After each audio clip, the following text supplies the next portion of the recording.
ಕರ್ನಾಟಕ ಕಾಂಗ್ರೆಸ್ ಸರ್ಕಾರದಲ್ಲಿ ಸೆಪ್ಟೆಂಬರ್ ಕ್ರಾಂತಿ ಆಗುತ್ತೆ ಅನ್ನೋ ಮಾತಿಗೆ ಮತ್ತೆ ಜೀವ ಬಂದಿದೆ. 3 ತಿಂಗಳಲ್ಲಿ ಡಿಕೆ ಶಿವಕುಮಾರ್ ಮುಖ್ಯಮಂತ್ರಿ ಆಗ್ತಾರೆ ಅಂತ ಡಿಸಿಎಂ ಆಪ್ತ ಶಾಸಕರು ಹೇಳಿಕೆಯನ್ನ ಕೊಟ್ಟಿದ್ದಾರೆ. ಇನ್ನೊಂದು ಕಡೆ ಮುಖ್ಯಮಂತ್ರಿ ಸಿದ್ದರಾಮಯ್ಯನವರು ಡಿಕೆ ಶಿವಕುಮಾರ್ ಕೈ ಹಿಡಿದು ಸರ್ಕಾರ ಬಂಡೆ ತರ ಭದ್ರವಾಗಿದೆ ಅಂದಿದ್ದಾರೆ.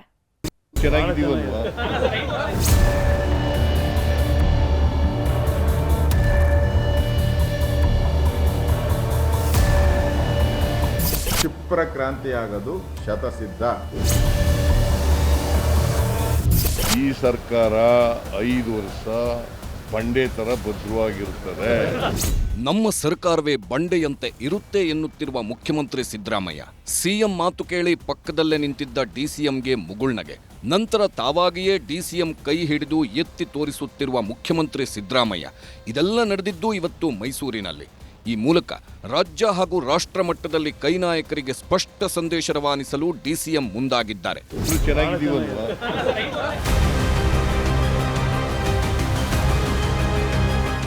ನಮ್ಮ ಸರ್ಕಾರ ಬಂಡೆ ಥರ 5 ವರ್ಷ ಇರುತ್ತೆ, ನಾನು ಡಿಕೆಶಿಯು ಒಟ್ಟಾಗೆ ಇರುತ್ತೇವೆ ಎಂದು ಪಕ್ಕದಲ್ಲೇ ಇದ್ದ ಡಿಕೆ ಕೈ ಎತ್ತಿದ ಸಿಎಂ ಎಲ್ಲ ರಾಜಕೀಯ ಗೊಂದಲಗಳಿಗೆ ಒಂದೇ ಏಟಿನ ಪರಿಹಾರ ಕೊಡುವ ಪ್ರಯತ್ನ ಮಾಡಿದ್ರು. ನೋಡಪ್ಪ, ಈ ಸರ್ಕಾರ 5 ವರ್ಷ ಬಂಡೆ ತರ ಭದ್ರವಾಗಿರುತ್ತದೆ.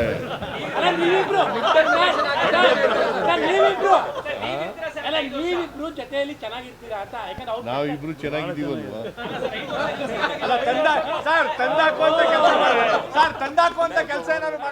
ಇಷ್ಟಕ್ಕೂ ಸಿಎಂ ಹಾಗೂ ಡಿಸಿಎಂ ಮೈಸೂರಿಗೆ ಯಾವುದೇ ರಾಜಕೀಯ ರ್ಯಾಲಿ ಮಾಡೋದಕ್ಕಾಗಿ ಅಲ್ಲ, 92 ವರ್ಷಗಳ ಇತಿಹಾಸದಲ್ಲೇ ಮೊದಲ ಬಾರಿಗೆ ಜೂನ್ ತಿಂಗಳಲ್ಲೇ ಭರ್ತಿಯಾಗಿದೆ ಕೆಆರ್ಎಸ್ ಡ್ಯಾಂ. ಹೀಗಾಗಿ ತುಂಬಿದ ಕೃಷ್ಣರಾಜ ಸಾಗರದಲ್ಲಿ ತಾಯಿ ಕಾವೇರಿಗೆ ಸರ್ಕಾರದ ವತಿಯಿಂದ ಸಾಂಪ್ರದಾಯಿಕ ಬಾಗಿನ ಅರ್ಪಿಸಲೆಂದು ಬಂದಿದ್ದರು. ಈ ಶುಭ ಕಾರ್ಯದಲ್ಲಿ ಪಾಲ್ಗೊಳ್ಳಲು ಬೆಂಗಳೂರಿನಿಂದ ಮೈಸೂರು ಏರ್ಪೋರ್ಟ್ಗೆ ಬಂದಿದ್ದ ಸಿಎಂ ಡಿಸಿಎಂ ರಾಜ್ಯ ರಾಜಕಾರಣಕ್ಕೆ ಅತಿ ದೊಡ್ಡ ಸಂದೇಶ ರವಾನೆ ಮಾಡಿದ್ರು. ಡಿಸಿಎಂ ಕೈ ಎತ್ತಿದ ಸಿಎಂ ಕೊಟ್ಟ ಸಂದೇಶ ನೂರಾರು ಲೆಕ್ಕಾಚಾರಗಳಿಗೆ ಥಳುಕು ಹಾಕ್ಕೊಂಡಿತ್ತು. ಸಿಎಂ ಡಿಸಿಎಂ ನಡುವೆ ಬಿರುಕಿಲ್ಲ ಎಂದು ತೋರಿಸುವ ಪ್ರಯತ್ನಕ್ಕೆ ಸಿದ್ದರಾಮಯ್ಯ ಕೈ ಹಾಕಿರುವುದು ಸ್ಪಷ್ಟವಿದೆ. ಪಕ್ಷದಲ್ಲಿ ಉಂಟಾಗಿರುವ ಡ್ಯಾಮೇಜ್ಗಳನ್ನು ಕಂಟ್ರೋಲ್ ಮಾಡಲು ಸಿಎಂ ಯತ್ನಿಸುತ್ತಿದ್ದಾರೆ ಎಂಬ ಅನುಮಾನ ಮೂಡಿದ್ದು, ಶಿವಕುಮಾರ್ ಬೆಂಬಲದೊಂದಿಗೆ ಮುಂದುವರಿಯುವ ವಿಶ್ವಾಸವನ್ನ ಸಿಎಂ ವ್ಯಕ್ತಪಡಿಸಿದಂತಿದೆ. ಈ ಮೂಲಕ ಸೆಪ್ಟೆಂಬರ್ ಕ್ರಾಂತಿ ಚರ್ಚೆಯನ್ನೇ ಬುಡಮೇಲು ಮಾಡುವ ಪ್ರಯತ್ನಕ್ಕೆ ಸಿಎಂ ಮುಂದಾಗಿದ್ದಾರೆ.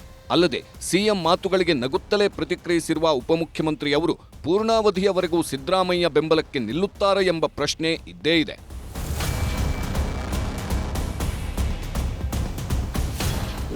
ಆದರೆ ಸಿಎಂ ಹಾಗೂ ಡಿಸಿಎಂ ಮೈಸೂರಿನಲ್ಲಿ ಜೋಡೆತ್ತುಗಳ ರೀತಿಯಲ್ಲಿ ಕೈ ಎತ್ತಿ ನಾವಿಬ್ಬರೂ ಒಂದಾಗಿದ್ದೇವೆ ಎಂಬ ಸಂದೇಶ ನೀಡುತ್ತಿದ್ರೆ, ಇತ್ತ ಪ್ರತಿಪಕ್ಷ ನಾಯಕ ಆರ್ ಅಶೋಕ್ ಮಾತ್ರ ಸರ್ಕಾರದ ಬಾಳಿಕೆಯ ಬಗ್ಗೆ ಖಣಿ ಹೇಳುತ್ತಲೇ ಇದ್ದಾರೆ.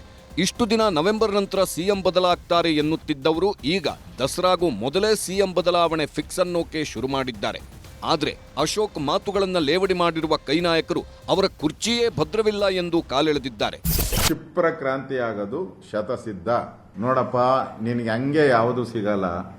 ನಿನ್ನ ಯೋಗದಲ್ಲಿ, ಅವ್ರ ಜಾತಕದಲ್ಲಿ ಗುರು, ಶುಕ್ರ, ಶನಿ ಇವೆಲ್ಲ ಫಲನ ಹಂಗೆ ಕೊಡಲ್ಲ. ನಿನಗೆ ಒದ್ದು ಕಿತ್ಕೊಬೇಕು. ನೀನು ಅದು ಯಾವಾಗ ಒತ್ತು ಕಿತ್ಕೊಂತ ಯಾವಾಗ ಫಲ ಸಿಗ್ತೈತೆ. ಅವ್ರ ಭವಿಷ್ಯನೇ ಹೇಳಬೇಕು ಅಂತಕ್ಕಂಥದ್ದು ಅವ್ರಿಗೇನೋ ಇಚ್ಛಾ ಸಿಗ್ತಿದ್ರೆ, ಅದನ್ನೇನಾದರೂ ಅವರು ರೂಢಿ ಮಾಡ್ಕೊಳ್ಬೇಕಂತಿದ್ರೆ ಇಲ್ಲೊಂದು ಬಬಲಾದಿ ಅಂತೇಳಿ ಒಂದು ಮಠ ಅದ. ಅಲ್ಲಿ ಬೇಕಾದರೆ 1 ತಿಂಗಳು ಅಲ್ಲಿ ಬಂದು ಅಲ್ಲಿ ಕೆಲವೊಂದು ಗ್ರಂಥಗಳಿದ್ದಾವೆ ಕಾಲಜ್ಞಾನದ, ಅದನ್ನು ಅಧ್ಯಯನ ಮಾಡಿ ಅದನ್ನ ಬಗ್ಗೆ ತಿಳ್ಕೊಂಡು ಆಮೇಲೆ ಭವಿಷ್ಯ ಹೇಳೋದು ಒಳ್ಳೆಯದು. ನನ್ನ ಪ್ರಕಾರ ಈ ತಿಂಗಳಲ್ಲೇ ವಿರೋಧ ಪಕ್ಷದ ನಾಯಕರು ಮತ್ತು BJP ನಾಯಕತ್ವ ಚೇಂಜ್ ಆಗುತ್ತೆ ಅಂತ ಇದೆ. ನಮ್ಮಲ್ಲಿ ಯಾವುದೇ ರೀತಿಯಾದಂಥ ಗೊಂದಲ ಇಲ್ಲ. ಅವರೇ ತಾನೇ 4-5 ದಿನ ಇದ್ದಿದ್ದು ಡೆಲ್ಲಿನಲ್ಲಿ. ಬಡಪ್ಪ ಯಾವ 6 ವರ್ಷಕ್ಕೆ ಹೇಳಾಕಬೇಕಲ್ಲ. 6 ವರ್ಷಕ್ಕೆ ಅದು ಹೇಳಿದ್ರೆ ಮತ್ತೆ ಯಾರು ಹೇಳ್ತಾರೆ? ಅವಾಗ ಹೇಳಿದ್ರೆ ತೆಗೆದು ಬಿಡ್ತಾರೆ ಅಲ್ಲಿಂದ. ಈಗ ಅದು ಪತ್ರಿಕೆಯಲ್ಲಿ ಬರ್ತಾ ಇದೆ ಅಲ್ಲ, ಅವ್ರು ಲೀಡರ್ ಅಪೋಸಿಷನ್ ಚೇಂಜ್ ಆಗ್ತಾನೆ, ಇವನು ಅಧ್ಯಕ್ಷ ಚೇಂಜ್ ಆಗ್ತಾನೆ. ಹಾಗಾಗಿ ಅವ್ನು ಹೊಡೆದ್ ಬಿಟ್ಟಾರ. ಒಂದು ನಮಗೆ ನಿದ್ದೆಲಿ ಅದನ್ನು ಕಾಣಿಸ್ದೆ. ನಿದ್ದೆಲಿ ಏನು ಹೇಳಿಬಹುದು ಪಾಪ. ಫಸ್ಟು ಅವ್ರ ಬಿದ್ದಿರುವಂಥ ಯಜ್ಞಾನ ಆಚೆ ಹಾಕಕ್ಕೆ ಕೇಳಿ, ಇನ್ನೊಂದನ್ನು ನೊಣ ಹೊಡ್ಕೊಂಡು ಹೋಗುವಂಥ ಅವಶ್ಯಕತೆ ಇಲ್ಲ. ಅಶೋಕ್ ಅವರು ಮಾತುಗಳಿಗೆಲ್ಲ ಅಶೋಕ್ ಅವರು ಇದು ನಾಟ್ ಕಾಂಗ್ರೆಸ್ ಪಾರ್ಟಿ. ಇನ್ನೊಂದೆಡೆ ಇತ್ತೀಚೆಗೆ ಕೆಎನ್ ರಾಜಣ್ಣ ಹೇಳಿರುವ ಸೆಪ್ಟೆಂಬರ್ ಕ್ರಾಂತಿ ಸೇರಿದಂತೆ ಬಿಆರ್ ಪಾಟೀಲ್ರು ಹೇಳಿರುವ ಕಾಸು ಕೊಟ್ರೆ ಮನೆ ಸಿಗುತ್ತೆ ಎಂಬ ಮಾತುಗಳು ಕೈಪಾಳ್ಯದಲ್ಲಿ ಸದ್ದು ಮಾಡುತ್ತಲೇ ಇವೆ. ಇವುಗಳನ್ನು ಸರಿಪಡಿಸಲೆಂದೇ ಹೈಕಮಾಂಡ್ ಈಗ ರಾಜ್ಯ ಉಸ್ತುವಾರಿ ಸುರ್ಜೇವಾಲಾರನ್ನ ಬೆಂಗಳೂರಿಗೆ ಕಳಿಸಿದೆ. ಸುರ್ಜೇವಾಲಾ ಜೊತೆ ರಾಜ್ಯದ ಸಮಸ್ಯೆಗಳ ಬಗ್ಗೆ ಚರ್ಚೆ ನಡೆಯುತ್ತೆ ಎಂದು ಸಚಿವ ಜಾರಕಿಹೊಳಿ ಹೇಳಿದ್ರೆ, ಸುರ್ಜೇವಾಲಾ ನೀಡುವ ವರದಿ ಆಧರಿಸಿ ಕ್ರಮ ಕೈಗೊಳ್ಳುವ ಮಾತುಗಳನ್ನ ಎಐಸಿಸಿ ಅಧ್ಯಕ್ಷ ಮಲ್ಲಿಕಾರ್ಜುನ್ ಖರ್ಗೆ ಆಡಿದ್ದಾರೆ. ಕ್ರಾಂತಿಗೆ ಏನು ಸಂಬಂಧ ಇಲ್ಲ, ಜನರ ಸಮಸ್ಯೆ ಇದೆ, ಶಾಸಕರ ಸಮಸ್ಯೆ ಇದೆ, ನೀವೇ ಹೇಳ್ತಿದ್ರಲ್ಲ, ಅವ್ರ ಜೊತೆ ಪ್ರತ್ಯೇಕ ಮಾಡಿ ಪರಿಹಾರ ಮಾಡಲಿಕ್ಕೆ ಬಂದ. ಈಗ ಸುರ್ಜೇವಾಲಾ ಬಂದಿದ್ದಾರೆ ಅಂತ ಹೇಳಿ ಅವ್ರು ಏನ್ ರಿಪೋರ್ಟ್ ತರ್ತಾರೆ, ಏನ್ ಕೇಳ್ತಾರೆ, ಏನೇನ್ ನಡೆದಿದೆ ಅದನ್ನ ನಮ್ಗೆ ಹೇಳ್ತಾರೆ.